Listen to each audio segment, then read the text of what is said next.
ही मुंबई आहे नवी, पण मी आहे कवी. आम्हाला इथली सत्ता हवी. आम्हाला इथली सत्ता हवी, कारण विकासाची, नव्या मुंबईला विकासाची पालवी फोडायची आम्हाला नवी. तुम्ही प्रत्येक वार्डाच्या प्रभागाच्या मारलेल्या आहेत अनेक वेळेला चक्रा. तुम्ही प्रत्येक वार्डाच्या प्रभागाच्या मारलेल्या आहेत अनेक चक्रा. मग का निवडून येणार नाहीत आपल्या 111?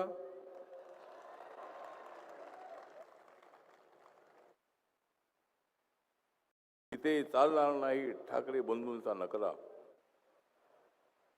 इथे चालणार नाही ठाकरे बंधूंचा नकरा. म्हणूनच बीजेपीच्या निवडून येणार आहे जागा 111. सन्माननीय देवेंद्र फडणवीस साहेब, महाराष्ट्राचे डॅशिंग मुख्यमंत्री,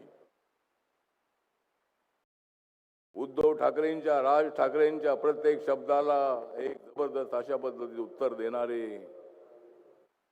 आमच्या सर्वांचे नेते आज या मंचकावर उपस्थित आहेत. या ठिकाणी रवींद्र चव्हाणजी, महाराष्ट्र पालथा घालून ते या ठिकाणी आलेले आहेत.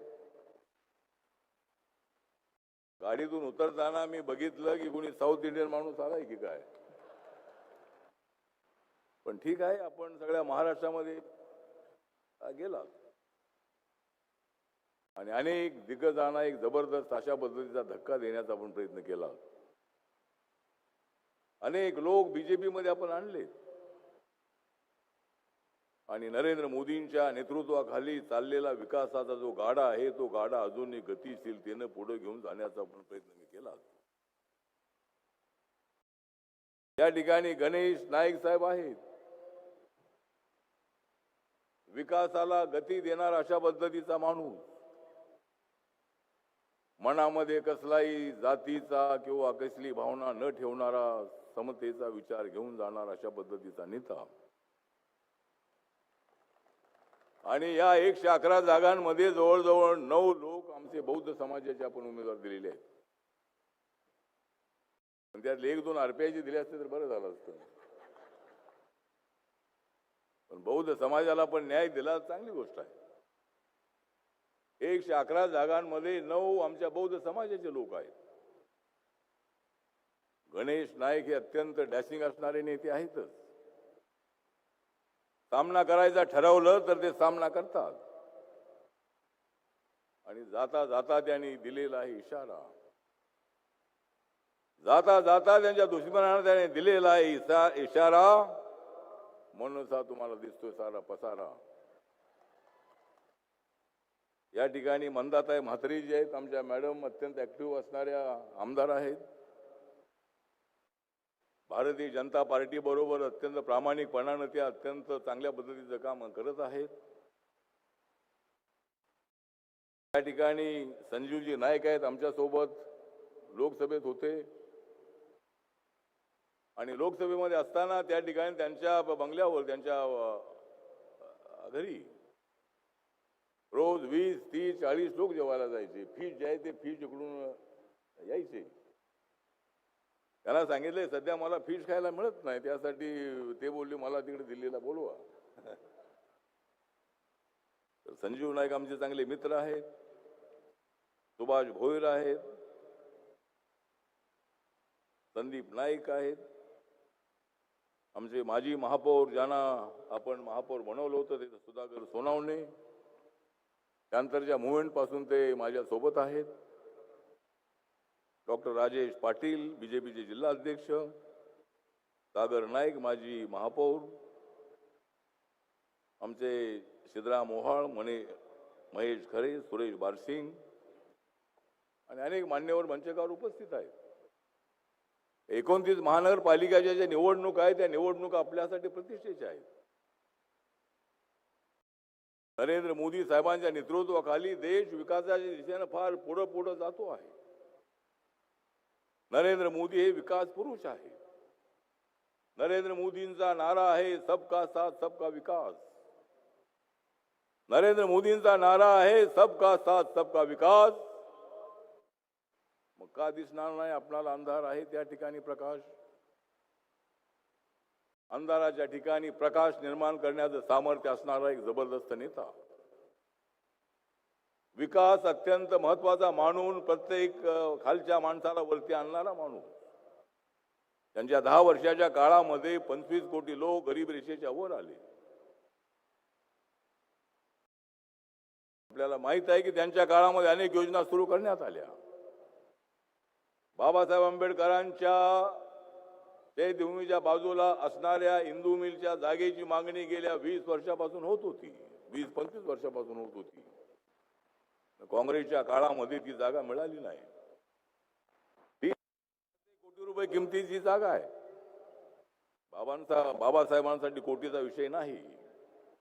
देवेंद्र फडणवीस 2014ला मुख्यमंत्री असताना त्यांनी मी त्यांना जाऊन भेटलो आणि ताबडतोब एनटीसीला सांगितलं आणि ती जागा ताबडतोब मिळाली. त्या ठिकाणी भव्य अशा पद्धतीचं स्मारक उभं राहत आहे.